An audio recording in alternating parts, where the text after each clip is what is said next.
എൻ്റെ ഉമ്മ കുടുംബം ഫുള്ള് ബാൻ ചെയ്തതാ ഈ ഹൗസ് വാമിങ്ങിന് ആരും വരൂല.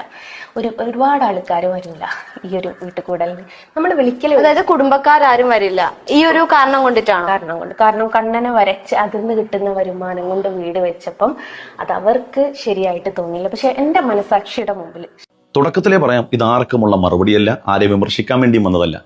കമന്റ് ബോക്സിൽ എന്തിനാണ് ഇവർക്കൊക്കെ മറുപടി പറഞ്ഞ് ഇവരെയൊക്കെ പോപ്പുലർ ആക്കുന്നതെന്നുള്ള ചോദ്യം ചോദിക്കാൻ നിൽക്കുന്നവരോട് ആദ്യമേ പറയാം, വീഡിയോ സ്കിപ്പ് ചെയ്തു പോവുക. ഇത് ചിന്തിക്കുന്ന, സമൂഹത്തിനിടയിൽ സ്പർദ്ധ ഉണ്ടാകാതെ എല്ലാവരും സമത്വ ഭാവനയോടെ പോകണമെന്ന് ആഗ്രഹിക്കുന്നവർക്ക് വേണ്ടി പറയുന്നൊരു കാര്യമാണ്. നമ്മൾ മലയാളികളെ സംബന്ധിച്ചിടത്തോളം ലോകത്തിൻ്റെ ഏത് കോണിൽ പോയാലും നമ്മൾ ജീവിക്കും. നമ്മൾ ജീവിക്കാൻ പഠിച്ചവരാണ് സുഹൃത്തുക്കളെ. ഓരോ കാലഘട്ടത്തിലും എന്താണോ വിപണന മൂല്യമെന്ന് നോക്കിയിട്ട് ആ സാധനം മാർക്കറ്റിലേക്ക് ഇറക്കി വിടുന്നവരാണ് നമ്മൾ. ഇപ്പം നിലവിൽ വിപണന മൂല്യമുള്ള സാധനം എന്താണെന്നറിയോ? ഒരു പണിക്കും പോകണ്ട, ഒരു മൊബൈലുണ്ട്, നെറ്റ് റീചാർജ് ചെയ്താൽ രണ്ട് സമൂഹങ്ങളെ അവർക്കിടയിൽ സ്പർദ്ധ ഉണ്ടാക്കുകയും ഒരു വിഭാഗത്തെ അനുകൂലിക്കുകയും മറ്റൊരു വിഭാഗത്തെ പ്രതികൂലിക്കുകയും ചെയ്യുന്ന രൂപത്തിൽ നിൽക്കുകയാണെങ്കിൽ ഒരു വിഭാഗത്തിൻ്റെ ഗുണങ്ങളും നേട്ടങ്ങളും ഒക്കെ ആസ്വദിച്ച് സുഖസുന്ദരമായി നാട്ടിൽ ജീവിക്കാൻ പറ്റും. അതിൻ്റെ ഇന്ന് ജീവിക്കുന്ന ഉദാഹരണമാണ് ആരിഫ് ഹുസൈൻ മുതൽ ഇങ്ങോട്ട് ജാമിദ തുടങ്ങി നിരവധി ആളുകളുണ്ട്. അവരൊക്കെ ശിഥിലീകരിച്ച മുറിയിലിരുന്ന് ഈ യൂട്യൂബ് വഴി വിദ്വേഷം പ്രചരിപ്പിച്ച് ജീവിക്കുന്നവരാണെന്ന് ഞാൻ പറയാൻ തന്നെ നിങ്ങൾക്കറിയാം. നോക്കൂ നിങ്ങൾ, ഇവിടെ ഈ പെൺകുട്ടി പറഞ്ഞൊരു കാര്യം നമ്മളൊന്ന് ശ്രദ്ധിച്ച് നോക്കി.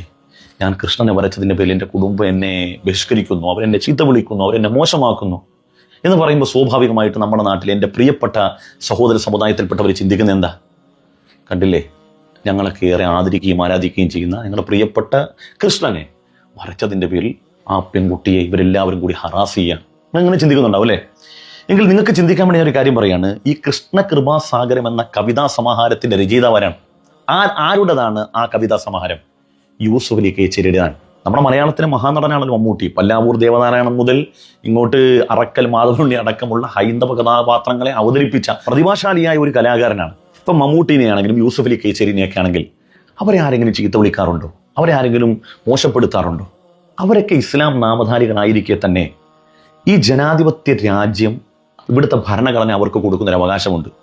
ഒരു മതവിശ്വാസി അല്ലെങ്കിൽ ഒരു മതത്തിൻ്റെ പേര് സ്വീകരിച്ച ഒരാൾ ആണ് എന്നതുകൊണ്ട് പൂർണ്ണമായിട്ടും ആ മതത്തെ അനുധാവനം ചെയ്ത് മതത്തിൻ്റെ നിയമങ്ങളെല്ലാം അംഗീകരിച്ചേ പോകാൻ പാടുള്ളൂ എന്ന വ്യവസ്ഥയൊന്നുമില്ല. ഇവിടെ ഏതൊരു മനുഷ്യനും ഏത് രൂപത്തിൽ അയാൾക്ക് വിശ്വാസിയാകാം, അയാൾക്ക് സ്വതന്ത്രനാകാം, ഏത് രൂപത്തിലും ജീവിക്കാം അയാൾക്ക്. അത് അവരൊക്കെ ഫോളോ ചെയ്യുന്നു. എന്നാൽ സിനിമയോ മറ്റ് ഡാൻസോ മറ്റു പാട്ടോ വന്നിട്ട് ഞങ്ങൾ അതിനൊന്നും ഫോളോ ചെയ്യുന്നില്ല. ഇപ്പം എൻ്റെ വ്യക്തിപരമായിട്ടുള്ള കാര്യം പറഞ്ഞാൽ ഞാനൊന്നും ഫോളോ ചെയ്യുന്നില്ല, എനിക്ക് അങ്ങനെയും ജീവിക്കാം. എന്നാൽ അങ്ങനെയല്ല, ഒരു മുസ്ലിം നാമധാരി ആയിക്കൊണ്ട് തന്നെ അയാൾ കലയും കവിതയൊക്കെ സ്നേഹിക്കുകയും അയാൾ ആടുകയും പാടുകയും അഭിനയിക്കുകയൊക്കെ ചെയ്യുന്നു. അയാൾക്ക് അങ്ങനെയും പോകാം. ഈ രാജ്യത്ത് അതിനൊക്കെ പറ്റും. ഇവരെ നമ്മൾ ആരെങ്കിലും, ഇപ്പം ഞാൻ സോഷ്യൽ മീഡിയയിലൂടെ ഇസ്ലാം വിമർശനങ്ങൾക്ക് മറുപടി പറയുന്ന ഒരു എളിയവനാണ്. എപ്പോഴെങ്കിലും ഈ പറയുന്ന പെൺകുട്ടിക്ക് ഞാനൊരു മറുപടി പറഞ്ഞാൽ നിങ്ങൾ കണ്ടിട്ടുണ്ടോ?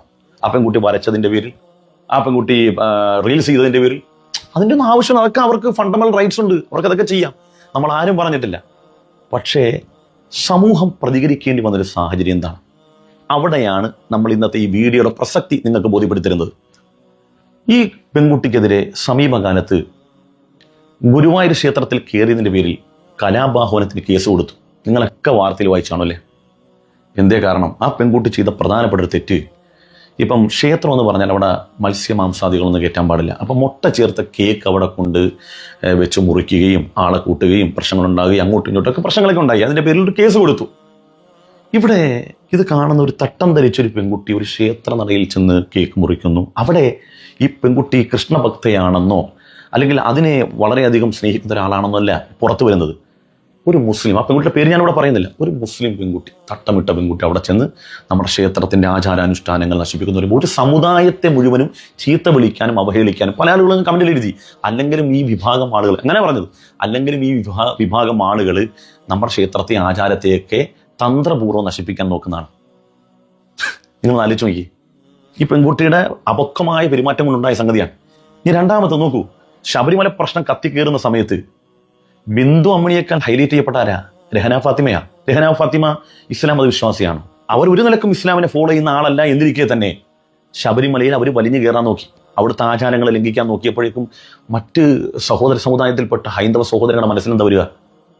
ശബരിമല ആചാരങ്ങളെ ലംഘിക്കാൻ വേണ്ടി ഒരു മുസ്ലിം പെൺകുട്ടി കയറി വരുന്നു. ഈ നാട്ടിൽ കുഴപ്പമുണ്ടാകാൻ, പ്രശ്നം ഉണ്ടാകാൻ വേറൊന്നും വേണോ? ഒരു ബിന്ദു അമ്മിണി കയറുന്ന പോലെയല്ല.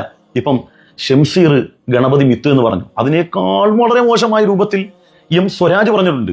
ഈ ശബരിമല യുവതി പ്രവേശനവുമായി ബന്ധപ്പെട്ട് സ്വരാജ് പറഞ്ഞത്, ഈ കന്നി അയ്യപ്പൻ മലകേറി വരാത്ത ആ സാഹചര്യത്തിൽ മാളികപ്പുറത്തമ്മയെ അയ്യപ്പന് വിവാഹം കഴിക്കും, അതോടുകൂടി എല്ലാവർക്കും പ്രവേശിക്കാനുള്ള സാഹചര്യം ഉണ്ടാകും. പ്രളയകാലത്ത്, കോവിഡ് കാലത്ത് കന്നി അയ്യപ്പൻ മലകേറി വന്നിട്ടില്ലല്ലോ, അതുകൊണ്ട് മാളികപ്പുറത്തമ്മയെ അയ്യപ്പൻ വിവാഹം കഴിച്ചു, ഇനി മുതൽ യുവതികൾക്കൊക്കെ കയറാം. അങ്ങേയറ്റം ഹൈന്ദവ സഹോദരങ്ങൾക്ക് വേദന ഉണ്ടാകുന്ന പരാമർശം നടത്തിയിട്ടും ഇപ്പുറത്ത് ഷംസീർ, അദ്ദേഹം ഇസ്ലാം ഫോളോ ചെയ്യുന്ന ഒരാളല്ല, നിങ്ങൾക്കൊക്കെ അറിയാം.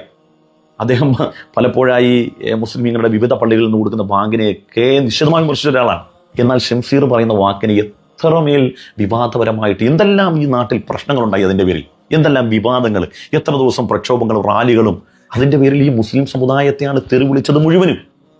എന്നാൽ ഷംസീർ ഇസ്ലാമിൻ്റെ പ്രതിനിധി വല്ലതാണ്. അപ്പോൾ ഞാൻ പറഞ്ഞു വന്നതിന് ആകത്തുക, ഇവിടെ കുറേ ആളുകൾ വിവാദവും പ്രശ്നങ്ങളൊക്കെ ഉണ്ടാക്കി ഏതെങ്കിലും ഒരു പക്ഷത്തിന് അനുകൂലമായിട്ട് നിന്ന് മറ്റൊരു പക്ഷത്തെ പ്രതികൂലമാക്കി നിർത്തിക്കൊണ്ട് അതിനിടയിൽ നിന്ന് അവർക്ക് ധനസമാഹരണം നടത്തി അവർ സന്തോഷകരമായിട്ട് ജീവിക്കും. ഇവിടെ മറ്റ് സമുദായങ്ങൾ തമ്മിലടിക്കുകയും ചെയ്യും. ഇവിടെ ആർക്കും കൃഷ്ണനെ വരക്കാന്നേ, ആർക്കും കൃഷ്ണനെ കുറിച്ച് എഴുതാന്നേ. ഇത് ജനാധിപത്യ രാജ്യമാണ്, ഇവിടൊക്കെ അതിനൊക്കെയുള്ള അവകാശമുണ്ട്. എന്നാൽ ഇസ്ലാം മതം പൂർണ്ണമായി അംഗീകരിക്കുന്ന ഒരാളെ സംബന്ധിച്ചിടത്തോളം അയാൾക്ക് ചില നിബന്ധനകളുണ്ട്. അയാൾക്ക് എന്ത് പറ്റും എന്ത് പറ്റില്ല എന്നൊക്കെയുള്ള കർശനമായ നിയന്ത്രണമുണ്ട്. അതനുസരിച്ച് ജീവിക്കാൻ കഴിവുള്ളവൻ അങ്ങനെ ജീവിക്കട്ടെ. എന്നാൽ അങ്ങനെയല്ല, മുസ്ലിം നാമം സ്വീകരിച്ചുകൊണ്ട് തന്നെ ഇസ്ലാം നിഷ്കർഷിക്കുന്ന കാര്യങ്ങൾക്കപ്പുറം പ്രവർത്തിക്കാൻ ആഗ്രഹിക്കുന്ന ആളുകൾക്ക് ഈ ജനാധിപത്യ രാജ്യത്തിന്റെ ഭരണഘടന തരുന്ന അവകാശങ്ങളെ മുറുകെ പിടിച്ചുകൊണ്ട് അയാൾക്ക് ഇഷ്ടമുള്ള പോലെ വരക്കുക, ഡാൻസ് ചെയ്യുക, നൃത്തം ചെയ്യുക, എന്തുകൊണ്ട് ചെയ്യാം. പടച്ചവനെ ഓർത്ത് സമൂഹങ്ങൾക്കിടയിൽ ഛിദ്രതയും സ്പർദ്ധയും ഉണ്ടാക്കരുത്. ഇത്രമാത്രമേ വേറെ കുഴപ്പമൊന്നുമില്ല. ഈ വീഡിയോ അവസാനിപ്പിക്കുന്നതിന് മുമ്പ് എൻ്റെ സൗഹൃദ വലയത്തിലുള്ള പ്രിയപ്പെട്ട സഹോദര സമുദായത്തിൽപ്പെട്ടവരോടാണ് എനിക്ക് പറയാനുള്ളത്. നിങ്ങൾ നിഷ്പക്ഷമായിട്ട് ചിന്തിക്കുമെങ്കിൽ നിങ്ങൾക്കൊരു കാര്യം ഞാൻ പറഞ്ഞുതരാം. നിങ്ങളൊക്കെ വിചാരിച്ചിരിക്കുന്നത് ഇസ്ലാം എന്ന് പറഞ്ഞാൽ എല്ലാ കാര്യങ്ങളും വ്യക്തികൾ തമ്മിൽ അടിച്ചേൽപ്പിക്കുന്ന ഒരു മതമാണെന്ന്. അത് നിങ്ങൾ പലപ്പോഴും തെറ്റിദ്ധരിച്ചിട്ടുള്ള ആരൊക്കെയോ നിങ്ങളെ പറഞ്ഞ് തെറ്റിദ്ധരിപ്പിച്ച. നിങ്ങൾ എന്നെ കേൾക്കുമെങ്കിൽ, നിങ്ങൾ ഹൃദയം തുറന്ന് നിങ്ങൾ കേൾക്കുമെങ്കിൽ, വിശുദ്ധമായ ഖുർആനിലെ 2-ാം അധ്യായത്തിന്റെ 255-ാമത്തെ വചനം ദൈവത്തെ പരിചയപ്പെടുത്തുന്നതാണ്. വിശുദ്ധമായ ഖുർആനിലെ അതിപ്രധാനമായ വളരെ മഹത്വമുള്ള ഒരു വചനമായി ഞങ്ങൾ മുസ്ലിമീങ്ങൾ നിത്യേന പാരായണം ചെയ്തതാണ്. അതിൻ്റെ പേര് ആയത്തുൽ കുർസി എന്നാണ് ആ വചനത്തിനെ സൂചിപ്പിക്കുന്നത്. ആ വചനത്തിൽ പറയുന്നത്, അതിൻ്റെ ആശയം ഇതാണ്: ആരാധനക്കർഹൻ അല്ലാഹു അല്ലാതെ മറ്റാരുമില്ല എന്ന് പറയുന്നു. അവൻ എന്നൊന്നും ജീവിച്ചിരിക്കുന്നവനാണ്, അവനാണ് എല്ലാത്തിൻ്റെ അധികാരം, അവനാണ് എല്ലാം നിയന്ത്രിക്കുന്നത്. ഇങ്ങനെ ദൈവത്തിൻ്റെ മഹത്വങ്ങൾ മുഴുവൻ പറഞ്ഞതിന് ശേഷം അടുത്ത വചനം തുടങ്ങുന്നത് ലാ ഇക്റാഹ ഫിദ്ദീൻ ഖദ് തബയ്യന റുശ്ദു മിനൽ ഗയ്. മതത്തിൽ ഒരാളെ നിർബന്ധിക്കലില്ല, മതം ഒരാളിലേക്കും അടിച്ചേൽപ്പിക്കാൻ പാടില്ല, അടിച്ചേൽപ്പിക്കലില്ല എന്ന് പറയാം. അസത്യത്തിൽ നിന്ന് സത്യം വേർതിരിഞ്ഞു കഴിഞ്ഞു, തെറ്റിൽ നിന്ന് ശരി വ്യക്തമായി കഴിഞ്ഞു, ഇരുട്ടിൽ നിന്ന് വെളിച്ചം കൃത്യമായി കഴിഞ്ഞു. ഇനി അത് ഇഷ്ടമുള്ള ആളുകൾക്ക് അനുധാവനം ചെയ്യാം, അനുധാവനം ചെയ്യാതിരിക്കാം. ലാ ഇക്റാഹ ഫിദ്ദീൻ. ആരെയും ഒരാളുടെ മേലും മതം അടിച്ചേൽപ്പിക്കുന്നില്ല. ഇത് വിശുദ്ധമായ ഖുർആന്റെ വളരെ പ്രസക്തമായൊരു വചനമാണ്.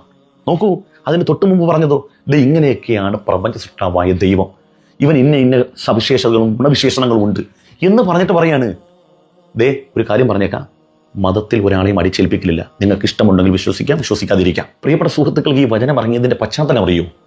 പരിശുദ്ധ റസൂൽ സല്ലല്ലാഹു അലൈഹി വസല്ലം തങ്ങളുടെ അനുചരന്മാരിൽ ഒരാളുടെ 2 മക്കൾ ക്രൈസ്തവ വിശ്വാസികളായി. അതിനെ ഫോളോ ചെയ്തു. പ്രിയപ്പെട്ട പിതാവിന് വലിയ ദണ്ണവും വിഷമമുണ്ടായി. അവർ പറഞ്ഞു, നിങ്ങൾ ആ ആശയത്തിൽ നിന്ന് മാറണം.